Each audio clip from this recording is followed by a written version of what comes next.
This is the Average to Savage podcast with Paul Guarino.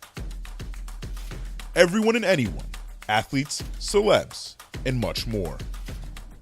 This episode is powered by Receptra Naturals. My name is Bas Rutten, and here are my top 3 reasons why I love Receptra. First, when I stopped taking prescription pain pills in 2008, I didn't have anything to replace them with until I discovered Receptra, which has helped me a lot. Second, if I have a long drive in front of me, I take it before I start driving. Why? Because it keeps my mind and my back muscles more relaxed, and that makes it easier for me to deal with idiots in traffic. Third, if I really want to push myself, I take it before a workout because it helps with less lactic acid buildup, and that means I can push myself much harder. Those are my top 3 reasons. Godspeed. What's up, everybody? I'm back for another episode of the Average Savage podcast. Our special guest today is entrepreneur Johnnie Bird III, a.k.a. JB. JB, what's up? What's up, man? How you doing, Paul? Good. Let's just jump right into it. Could you give us a little brief background about yourself? I am an entrepreneur, as you mentioned. I own a business called #DoMode, where we are a digital networking platform. So essentially what we do is we help people build relationships with each other and network with each other on a more intimate, more personable basis, mainly for introverts, but everybody is welcome. And I host small DoMode collectives where we have small networking relationship, purposeful relationship building type stuff happening. And I also do some speaking engagements. I'm also an author, wrote a book called The Toughest Two, out on Amazon, Barnes & Noble. You can grab that. It's about transitioning from adolescence to young adulthood using my experience as a walk-on UConn basketball team. And also attend Yale grad school right now. So I'm doing that on top of everything else. And also a host of another podcast called The Famously Average. So you can check that out on iTunes and SoundCloud. So I'm doing a lot of stuff right now. Yeah, definitely got a lot of stuff on the resume. Yeah. And I know you're originally from North Carolina, so how did your family end up moving to Bridgeport, Connecticut? So my dad is originally from Bridgeport. Okay. And his mom, my grandmother, they're from Georgia. My mom is from North Carolina, so that's how I ended up in North Carolina. I'm from Fayetteville, North Carolina. I'm born on Fort Bragg, but lived in Fayetteville. So if anybody knows anything about Fayetteville, they know it's a small military town. Ain't much happening. Most people know Fayetteville because of J. Cole. But other than that, Fayetteville doesn't have much going on. But I ended up in Bridgeport because, like I said, my dad's family was here. And my grandmother moved here. So I eventually ended up in Bridgeport, Connecticut. It's always interesting to find out how people get to Connecticut, in my opinion. Yeah, there's a lot of transplants here. Yeah, for sure. And so what was the decision on going to UConn? Because I remember we did a blog interview a few years ago, and I remember you saying that you wanted to go to UNC. Yeah, so, being from North Carolina, I think every kid aspirations is to go to either UNC or Duke. And if you like either or, you can't like the other one. So I was a Tar Heel fan. You would have seen my room when I was younger. It was just nothing but Tar Heel stuff. Michael Jordan went there, all the greats, Vince Carter, so on and so forth. So it's like, I got to go there, you feel me? Yeah. And so I wanted to go there, tried my hand in it, but I ended up going to high school in Bridgeport, so it made it that much harder because I wasn't in state. In North Carolina school system, they aim to keep people in state, so which is not a bad thing. That's a great thing, but that just lessened my odds. So I ended up trying to, put my hand in there, and the cards aligned for me to end up going to University of Connecticut, which is not something I had on my vision board, but that's where I ended up going. Yeah, for sure. Did you apply to UNC? I applied, got in, couldn't afford it because it was out of state, and having a real talk with my mom was like, listen, try this UConn out for a little bit. I wasn't even going to apply to UConn. My guidance counselor, if it wasn't for him throwing that application in there, I used the same essay I used for my other schools that I wanted to go to, and I was like, you know what, fine, I'll do it as a safety because of you, but I wasn't really gearing up. I never visited. My school visited UConn several times. I never went. And it was really a late decision to go there, actually. I missed orientation. I missed all of that stuff because I wasn't planning on going there, which kind of put me behind the 8 ball when I got there. It was a taxing decision process.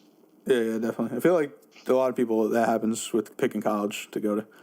Yeah, it's a big thing, especially when you're first generation and you have family and no one really knows the ropes. So you're trying to figure this all out on the fly. And plus, the kind of person I was just thinking about basketball. I was really just thinking about sports and my friends. So, like most teenage kids at the time. So it's not like I had the blueprint of what I needed to do. Even if I got to UNC, I probably would have not known what to do with it when I got there in the first place. So UConn, at the very least, was, an hour and a half away. So, I could get back to some familiar faces, if anything. Yeah, I mean, I applied to 8 schools, got into 3, so I didn't have many options. So I just, picked. Pretty much. That's how it goes, man. UConn didn't let me in. Really? Yeah, no, I didn't get into That's UConn. crazy. Not even the what do you call it? The satellite campus. Yeah, not even those. Anyways, so what was your motivation behind like walking onto the basketball team? Originally, I was playing baseball at UConn because, like I was saying earlier, I was motivated by sports. That's my identity. You know what I mean? When you're growing up playing sports, I played baseball and basketball. Probably a better baseball player than I was a basketball player, just the way I'm built. And, yeah, it was just like, I want to do something. I can't stop doing what I've been doing my whole life. And so I played baseball for a little bit at UConn. That didn't work out, probably because more me than anything, now that I can admit years later. And once that ended, I needed something. So I tried my hand in basketball. I was playing basketball on the rec every night anyway. And I met a couple of people that were managers on the team, and they suggested that I try out. I did. I made the first cut. Then I kind of got a preview of what life was like on UConn basketball team. And at first, I really, really didn't like it. It was not something that I was interested in participating in. And only because it was like I felt like it was pointless as a walk-on. Like you go there and you just practice, and used as dummies basically, and rebounding machines, and just like, you know what, that's not for me. So I ended up stopping, but doing that, really, unbeknownst to me, really just created a downward spiral my freshman year because I had no connection to anything. Being plucked out of the inner city and going to UConn. And if anybody of your listeners know anything about Storrs, Connecticut, it's not exactly the most diverse place in the world. So it's like, damn, what am I going to do? I'm here. I don't know anybody. I can't relate to anybody. None of my friends are here. And I'm not playing sports. Yeah. So, and I'm not prepared for, like, the rigors of college coursework and stuff like that. So, it was just bad news all the way around that freshman year. Yeah, I thought you were going to say there's nothing to do there. There's shit to do. That's the problem. There's too much shit to get into.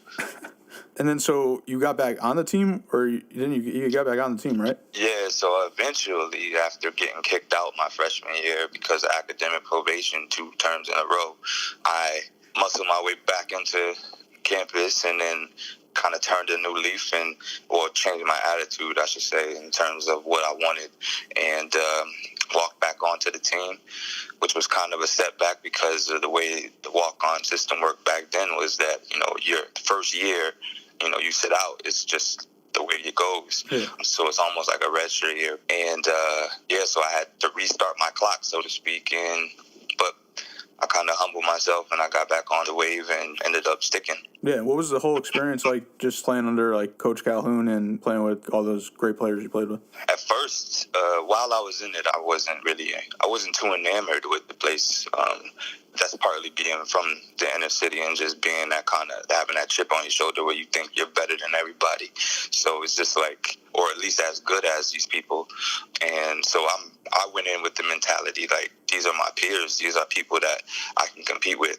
Yeah. Though, there's 7'3" Hasheem Thabeet or AJ Price All-American or Kemba Walker, which we know was his success story and all that stuff. It's like in my mind, I was just attacking each practice each day like, I had the opportunity to get some burn. So I think my experience was a lot different than some of my other walk-on brothers because my mentality was that I wanted to play. So I was like, aiming at people's heads when I was going on the court. I was trying to, score. I was trying to pick pockets. I was trying to do whatever I could to stand out. Yeah.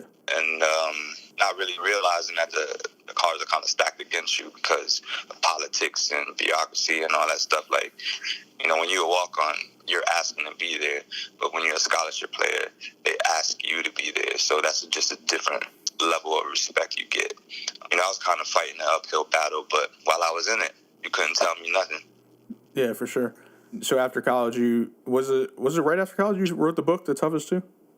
Or a few No, years later? right after college, I ended up going back to school because I had that red shirt. You had another year eligibility, so I just used that eligibility to grad assist / play another year to get my master's. And then it was like a question of whether or not I wanted to take my talents overseas, like some of my friends. I've ventured off and talking to a couple of agents about it, but long story short, I ended up not doing that. I didn't want to go overseas because some of the horror stories I was hearing about overseas, man, people think overseas is all tax-free money and this and that, but what people don't realize is you go overseas, if you're not playing in top-tier leagues, you're getting paid pennies, basically, and it's only for a few months out the year, which means you have to come back home and survive, and it's hard to just pick up jobs here and there, or if you don't have a stable home system or whatever. So it's just like I didn't want to put myself through all that hassle, knowing that my abilities and me going to the NBA were nil, basically. So it was just like, at some point you got to face reality and, look at what the cards are that you got and try to play those instead of trying to, finesse a hoop dream that's probably been done. Yeah, definitely. I mean, probably not risking your life for a few dollars isn't smart. Exactly. So what was your ultimate decision to write the book, The Toughest Two? After actually meeting a few people that I didn't know me, but they knew my story, so knew what I did at UConn, and I was coaching an AAU team, and one of the dads on the AAU team actually was, when you go play AAU, you got these long weekends, 2-day tournaments, so on and so forth, so you spend time with the parents of the kids in between games and stuff like that, and they're just getting to know me, I'm getting to know them, and they're realizing that, hey, you got a hell of a story on your hands, man, of what you went through and what it seems to be like where you at in your life right now. And to me, I'm thinking that I have, this is regular. Everybody goes through something. It's just a matter of what that something is. Yeah. And so I didn't think nothing of it. But I actually got pushed to write, not The Toughest Two, but just to write this stuff down, which turned into The Toughest Two afterwards. Gotcha. What was the process like writing the book? Writing a book is no joke. I mean, especially if you're not a natural writer, and I don't believe myself to be a natural writer. But luckily for me, I was writing from my own experience, so it was a little easier in that sense because it's just recounting your experiences versus trying to make some stuff up. Yeah. It took a while. It took me like a year to get everything down on paper and then edit it, and then I had a team of people that helped edit it, put it in a way that's digestible and make it make sense, chronological order, stuff like that. So the process is daunting, and I advise anybody who wants to take on writing a book to really think about what they're trying to get out of it, because it could be lucrative or it could just be therapeutic, but either way it's still going to be a lot of work. And what did you feel like about people actually reading it and it's personal, you know what I mean? Yeah, I mean, I'm not gonna lie, that's being an introverted individual. It's hard enough to open up to people face to face, and it's hard enough to open up to people that you know, let alone open up to strangers through text who are left to their own devices on trying to judge on what you saying and what you did, and maybe they can misread, or how they interpret your context is up to them, and you almost have no say in that. So it was tough to open up, to be honest with you, and I had to come to grips with letting some of this stuff out, and some of the stuff is embellished for story purposes, for flow. So technically it's a fictional book, so there's no things in there that hurts anybody else. But it is kind of, loosely based off of my experience, like I was saying. So I was drawing from my experience to help me write this story that can resonate with other people. Yeah, definitely. And what about, did other, walk-ons reach out to you when you released the book? Oh, yeah. My walk-on brothers were close to this day, and, yeah, they reached out, and I'm pretty sure all of them got it. Yeah. Is there, I'm saying, for other schools, is there, a secret, walk-on group? Walk-on community? Not that I know of. I mean, that could be something. I would imagine there could be one now with, Instagram and Facebook and stuff. We should start a group. Yeah, that could be something, I think. I'll lead that pack if they want. And what was the year you started hashtag Do Mode? Hashtag Do Mode started around 3 years ago. It was actually off the heels of the book. When the book came out, surprisingly enough, we got some good reviews and some people really liked it. So it turned out that we had a little mini book tour, nothing major, just, local and kind of on the East Coast. And it forced me to, speak. Now, public speaking is added to the resume. And then, so now I'm speaking about the book. And then after a while, it was less about the book and more about my process of doing things. And people were asking me about how I, sort of questions like you're asking, like what was my process for putting a book together, or how did I overcome these obstacles in life, and so on and so forth. So it turned into me using the hashtag. If early days of IG, when hashtagging was like a real thing, actually meant something, I used do mode as a hashtag it was really just a time capsule of my work. So I was using hashtag do mode as a way to keep all the photos of me just doing like kind of behind the scenes stuff. And then it turned into the business, because people were looking at the hashtag and then they would reference the hashtag and then they started using it themselves. And then it became a little small community of people just doing dope shit and chasing their passions. Yeah. I just want to say I still love Twitter. Yeah. And so tell me a little bit more about like what you're trying to accomplish, like, and I know with the collectives and stuff like that with Do Mode. With Do Mode, the collectives, they are purposely kept small and intimate. And like I said earlier, it's for introverts. I gear them towards introverts. Introverted people tend to have a connotation about them that is often viewed as negative because they are standoffish, or maybe they don't like being around people. But it's not that. It's just that it's more about a level of comfortability than anything. And so the Dumo collectives, I found myself having to go to networking events when I was, when you're fresh out of school trying to find a job, you got to do what you got to do, go to job fairs, networking events, so on and so forth. And I would go to those things and they'd be massive, There'd be 50, 100 people in the room. You got to bring business cards, and you got to have the right attire, and you got to speak properly and shake hands, and, kind of just fake your way through it. And with people that you probably won't ever talk to again. And for some people that works, but for people like me, it doesn't work. Yeah. I just was one of those people that would go to these events and just be in a corner, and I'd leave with the same amount of business cards I came with, and they're all mine. So it was just an idea I had where I'm like, you know what, there should be a networking space for people like me who, if offered the opportunity, can talk about their business or their dreams, but in a more comfortable space. So I started these collectives about a year and a half ago, and I've been doing them every so often, and I'm becoming more consistent with them as of late. And they've been a success each time I've done them. We've had about 15, 20 people in the room, and not everybody in the room are introverts for the most part. It's been introverted entrepreneurs and ambitious individuals who, just want to connect locally and, share stories, advice, experiences on how their journey is, because I think, we're in a time right now where a lot of people are jumping into this entrepreneurial pool. So it's a beautiful time, but it's also a oversaturated time. So people are experiencing a lot of things that other people are going through, and why not share our experiences to help each other get to where we want to get to? Yeah, definitely. And back to the job career fair thing, it's just like I've been trying to tell people, instead of doing these bullshit interviews and acting all fake, why not just do it like sports and have tryouts? That's true. Be like, all right, you're gonna work for free for a week, we'll see what you can do. How is that not better than doing an interview? That's interesting right there. I've never thought of it like that. Yeah, so that's in general. I mean, I've done that stuff sort of in the past, do free work, and then it leads to something else, and that's how stuff happens pretty much for me most of the time. Usually, outside of interviews and stuff like that, that's how you get gigs. And when you're doing entrepreneurial type stuff, people don't look at artists or videographers and stuff like that as entrepreneurs per se, but they are. Yeah. And that's what they do. They offer up free work to build up their portfolio to ultimately get jobs later on. So, that happens naturally with other professions. I just don't know why corporate America doesn't hopped on that wave, because you can go to an interview all you want. Yeah. You can fake it for 45 minutes and then they give you the job, or nepotism happens where they give a job to their nephew or some shit like that. That person's not right for the job. But, if you give somebody who's built up a rapport through actually showing you what they could do, that's a different. Yeah, definitely. And on the flip side of the entrepreneur thing, I was just talking to somebody else about it, how it's now kids are growing up and they don't necessarily want to be an athlete or a celebrity, and they want to be an entrepreneur.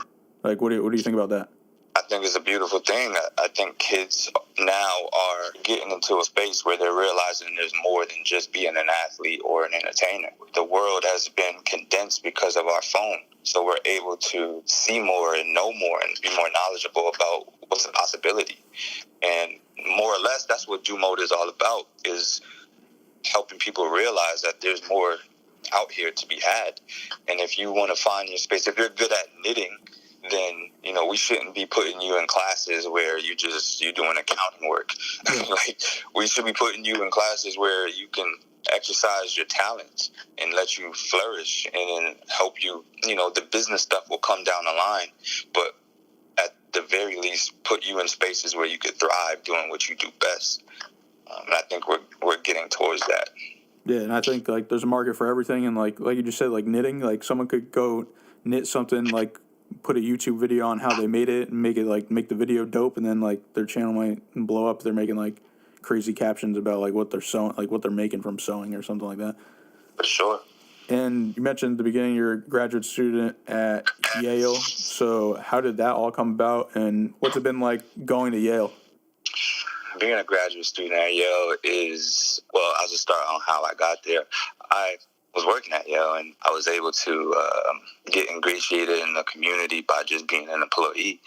And then while being an employee, you get to kind of just be exposed to some of these dope people that are in the community. And it's like, dang, like if I could just be affiliated with these people outside of just being an employee, that'd be dope. So my mind shifted towards just being around them in the employee capacity to possibly being able to, you know, get into school. But it had never been a thought for me because I'm a very average individual, hence the name of my podcast, Famously Average. It's like, and your podcast too, Average is Savage. But it's like, so I never thought that Yale or any Ivy League was a possibility for me. But now, being around these people and having conversations with them, it put me in a different mind frame. Like, you know what? These people are regular too. I could at the very least shoot my shot and see what happens. And I put my bid in, I put my application in, and I got in. And what it's like, it is very much so what you would think Yale is. It's very rigorous, very time consuming. I see why most people do this only. This is their full-time thing. They don't do anything else. They basically put life on pause while they're here. Yeah. And where I'm not doing that, I have other things going on that are very near and dear to me, so I can't put them down. So it makes it that much harder. I'm in Do Mode, baby. This is what I do. So I'm out here. Yeah, what's it like being like a student again? Like, what's the perks of saying you're a student? When you mention Yale, people's ears perk up a little bit. Yeah. I've definitely met some people who I wouldn't have otherwise met if I wasn't a student. And Yale is no secret. They are blessed to have the resources that most other institutions don't have. And so I'm able to utilize those types of things. Like, for instance, one of my other classes last week, I was reading for a class and I was writing. We had to do this discussion writing for it. I got kind of charged up through the reading, which I don't normally do, but it was that intense of a reading that I got charged up. So I had 1 million questions that I was prepared to bring to class the next day. And lo and behold, when I got to class, the author of the book was in our class. And I was able to ask him these questions directly and have a conversation with him after class and pick his brain. So those are the types of things that other institutions, you know, what other place you're going to go to where you're assigned reading and then the author of a very well-known book is in the class with you the next day, right there at your fingertips to be able to answer any and all questions that you have and wanting to speak with you afterwards, you know. So it's just stuff like that Yale has the ability to do, and on top of being able to just meet, you know, some cool people. Yeah, definitely. Actually, I checked that podcast out yesterday, so I know exactly what you're talking about. And and yeah, even like people that live around here, like, I mean, even me, like, there's like a lot of free events that, and like big people go to Yale and like people don't even really know about it, like, and they could just go. Yeah, I mean, Yale offers up so many things that people just don't have any idea about. And me too. I mean, me included. Being in Bridgeport, I wasn't far from, I was like 20, 25 minutes away from Yale and never really visited it until I started working there. And then once I worked there, I kind of got the leg up on being able to know what was available because, you know, you get emails and stuff like that. And then I really took advantage by going out and actually meeting people, which is something that was foreign to me. Again, being an introvert, those are things that we tend not to do. But we miss out on a lot of opportunities by not being able to jump out there and go meet people. Hence why Do Mode, the company, is so needed, because it allows people to not have to go out there and jump in front of somebody's face, but instead the resources kind of get brought to you in a digital fashion. So I'm able to let you know, if by my experiences, what's happening here, and therefore you now know about it, and, you know, your listeners know about it now, and so on and so forth. So this new age of sharing information has perks. I mean, it has some cons to it too, but, you know, for the most part, it has its perks if you know, sift through the bullshit. Yeah, definitely. And why did you create the Famously Average podcast? And also, why didn't you name it #Dumo Podcast? The Famously Average podcast came about 2 years ago with my buddy JR, who's in real estate investments, and, you know, he was just talking about, it got to a point where we were on the same wavelength about leveling up in life. I think at the core of everything, what Do Mode is about, it's about people trying to level up in some capacity. It's not just about introverts, it's not just about entrepreneurs, but it's about people trying to do more with what they're given. And so it's like he was talking about he wanted to leave his job and go into real estate. I was talking about that I wanted to create a business that inspired people to do what they wanted to do in terms of their passions and career moves. And we were like, yo, and we were having conversations like this often, you know, so it was like, you know, we got to start recording this stuff.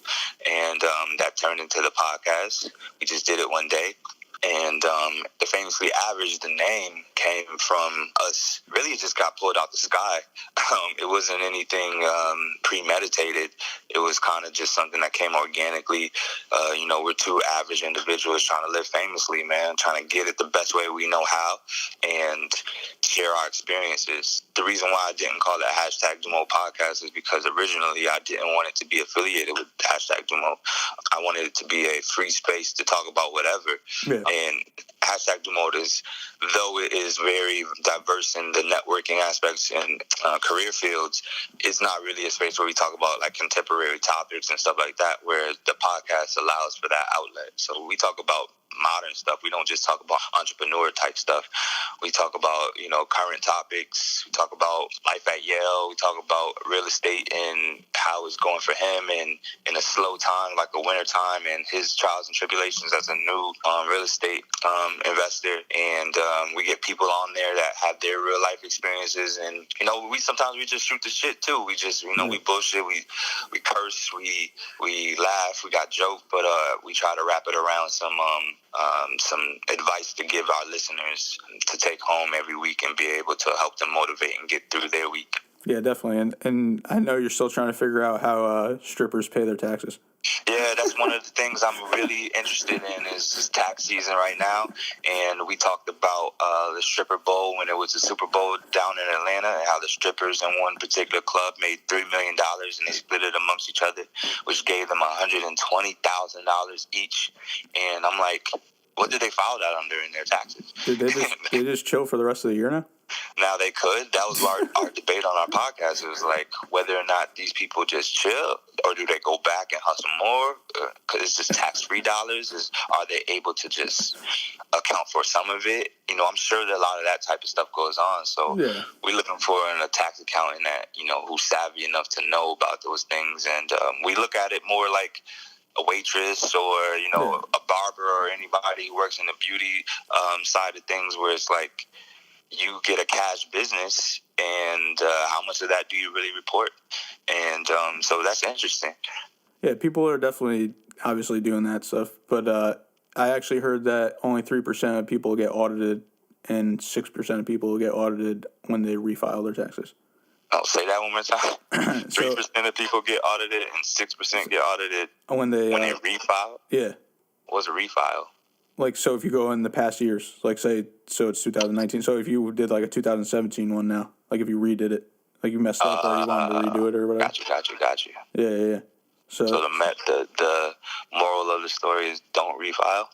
no, I'm just saying your chances are slim. Oh, all right. Well, so that's and those are the things I don't know. So those are the type of things that we talk about on the Famously Average, where we do deep dives on shit like that. Yeah. So that could be considered do mode type stuff, I guess, if one way to look at it. But we just chalk that up to us being famously average, just trying to figure some shit out. Yeah, definitely. Are you ready for some fun questions? Hit me. All right. I know it's kind of early, but who do you think's going to be in the Final Four? Well, it depends if Duke has Zion. If they don't, I believe they're out. I'm liking the way LSU is playing right now. Not to mention they have somebody from Connecticut on their team, which is also awesome. So I'm thinking LSU, Duke maybe. I want to say UNC just because. And I'll throw in, that's 3 ACC teams. I don't know. I was going to say Virginia, but that'd be 3 ACC teams. I would say Virginia. Who cares? No rules against this shit. Yeah. And, I mean, obviously we don't know what the brackets are looking like. Right. Well, who would be the fifth team then if Duke doesn't get it? I mean, if Duke doesn't have Zion, then who are you picking? For, the alternate. Tennessee? I think Tennessee has a bunch of ballers on that team, man. So I'll say Tennessee. All right, we'll go with that. What about top 3 jerseys that you want that you don't have? I want a home Charlotte Hornets Larry Johnson jersey with the pinstripes. I want an old Vancouver Grizzlies jersey, and I want a Deion Sanders throwback Atlanta Hawks jersey. Atlanta Falcons jersey, not Hawks. Gotcha. Well, that'd be interesting if you want to. You could customize a Hawks jersey into Deion Sanders jersey. I could do that. That'd be a wave too. And what about last one? What is something people don't know about you? I mean, I know we pretty much talked about a lot of things, but what people don't know about me? Do you have a special hobby that nobody knows about? I like to knit on my free time. I don't have special. I mean, I do. My life is pretty much surrounded around do mode, but contrary to popular belief, I don't like speaking that much. I get drained. It kind of zaps the energy out of me. So after podcasts or after stuff like this, I tend to be kind of quiet and reserved when I'm alone or, just with friends and stuff. So that may be one thing that people tend not to realize about me after, hearing me. Gotcha. And where can people find you on social media? On Instagram, I'm @triple_up_JB. Make sure you spell triple right. I've had a lot of people not knowing how to spell triple. So it's @triple_JB on Instagram. Our podcast page is @the_famously average on IG, and we have live whole episodes on YouTube too. So you can watch our podcast if you prefer watching it. And we're on SoundCloud and iTunes. And you can check out #DoMode. Our website is @DoMode.com. We got videos and articles up there to help motivate and inspire. We also have a shop if you care to purchase some Do Mode gear.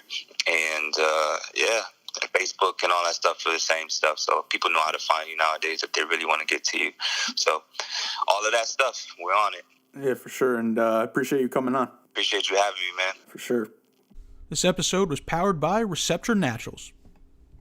My name is Bas Rutten, and here are my top 3 reasons why I love Receptra. First, when I stopped taking prescription pain pills in 2008, I didn't have anything to replace them with until I discovered Receptra, which has helped me a lot. Second, if I have a long drive in front of me, I take it before I start driving. Why? Because it keeps my mind and my back muscles more relaxed, and that makes it easier for me to deal with idiots in traffic. Third, if I really want to push myself, I take it before a workout because it helps with less lactic acid buildup, and that means I can push myself much harder. Those are my top 3 reasons. Godspeed.